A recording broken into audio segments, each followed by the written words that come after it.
예수께서 한 말 못하게 하는 귀신을 쫓아내시니 귀신이 나가매 말 못하는 사람이 말하는지라 무리들이 놀랍게 여겼으나 그 중에 더러는 말하기를 그가 귀신의 왕 바알세불을 힘입어 귀신을 쫓아낸다 하고, 또 더러는 예수를 시험하여 하늘로부터 오는 표적을 구하니 예수께서 그들의 생각을 아시고 이르시되 스스로 분쟁하는 나라마다 황폐하여지며 스스로 분쟁하는 집은 무너지느니라.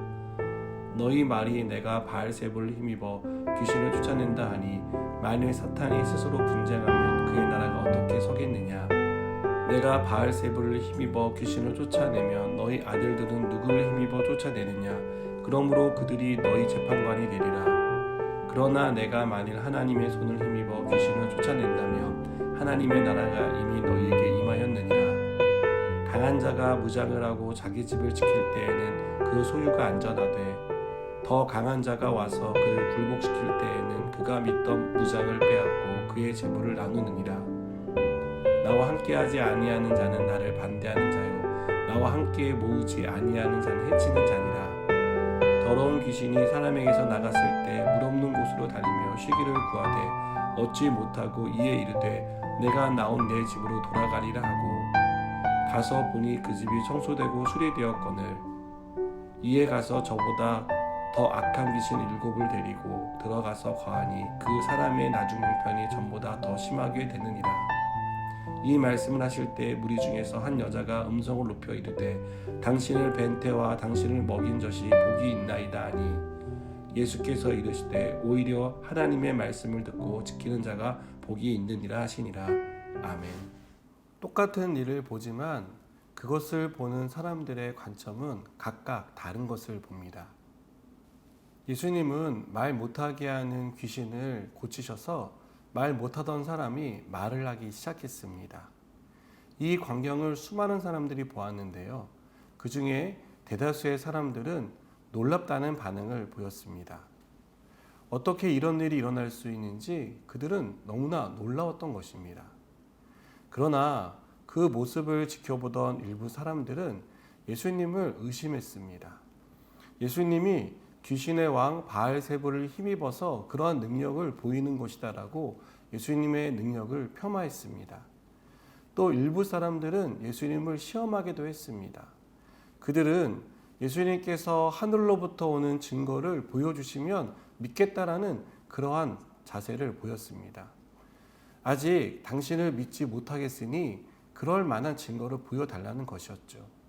만일 여러분이 이 현장에 있었다면 이 사람들 중에 어느 쪽에 속해 있으셨을 것 같습니까? 아마도 무리들처럼 그 모습을 보고 너무나 놀라워하는 그런 모습을 보였을 것이라 생각합니다. 저는 오늘 말씀에서 일부 사람들의 반응에 대한 예수님의 대응을 조금 더 주목해서 봤습니다. 대다수의 사람들이 놀라워하는 상황에서 예수님은 일부 의심하고 능력을 폄하하며 예수님에게 표적을 구하는 사람들의 의견 따위는 무시할 수도 있었을 것입니다. 그러나 예수님은 그 의견들을 무시하지 않고 그 소리들을 못 들은 척하지 않으시고 그들에게 친절한 설명을 해주시는 것을 보게 됩니다. 예수님의 설명은 누가 들어도 알아듣기 쉬운 그런 설명이었습니다. 우린 여기서 왜 예수님이 이렇게까지 하셨나라는 것을 생각해 보아야 합니다. 여러분, 예수님께서 왜 이렇게 하셨을까요? 23절을 보시면 나와 함께하지 아니하는 자는 나를 반대하는 자요 나와 함께 모으지 아니하는 자는 해치는 자라고 말씀하시는 것을 보게 됩니다. 이 말씀 속에서 예수님이 강조하시는 것은 무엇인가요? 나를 반대하지 말고 해치는 자가 되지 말라는 그런 간곡한 부탁이 담겨 있다라고 저는 생각합니다. 말 못하게 하는 귀신을 고친 예수님을 보고 무리와 같이 반응하지 못하고 반대하고 해치는 사람들에게 그렇게 하지 말고 나와 함께 하라고 말씀하고 있습니다. 주님은 그들이 주님과 반대편에 서 있기를 원하지 않으셨습니다. 주님과 나란히 함께 서기를 누구보다 바라셨습니다. 그래서 그들의 말을 못 들은 척 하시거나 무시하지 않고 그들이 알아들을 수 있는 쉬운 말로 가르쳐 주신 것입니다. 여러분, 그리고 예수님께서 이 말씀 끝에 뭐라고 말씀하십니까? 주님은 하나님의 말씀을 듣고 지키는 사람이 복이 있는 사람이라고 말씀하십니다. 이 말씀 또한 예수님께서 앞에서 설명하신 그 말씀의 내용들과 궤를 같이 하고 있습니다. 예수님은 하나님의 말씀을 듣고 지키는 자가 되라고 말씀하고 있는 것입니다. 반대하고 해치는 자들이 아니라 하나님의 말씀을 듣고 지키는 자가 되어서 복 있는 사람의 삶을 살라고 말씀하시는 것입니다. 저는 이 말씀이 우리에게도 동일하다라고 믿습니다. 여러분, 우리가 주님을 어떤 분으로 볼 것인가는 선택입니다.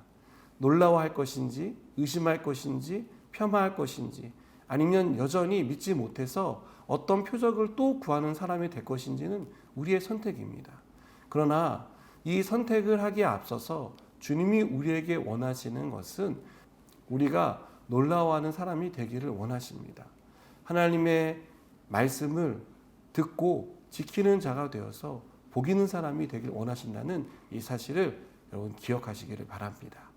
그래서 우리가 하나님의 말씀을 듣고 지키는 복 있는 사람이 되기를 축복합니다. 기도하시겠습니다.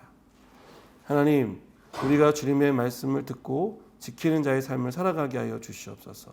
주님의 뜻이 무엇인지를 분별하는 자가 되게 하여 주시옵소서. 예수님의 이름으로 기도드립니다. 아멘.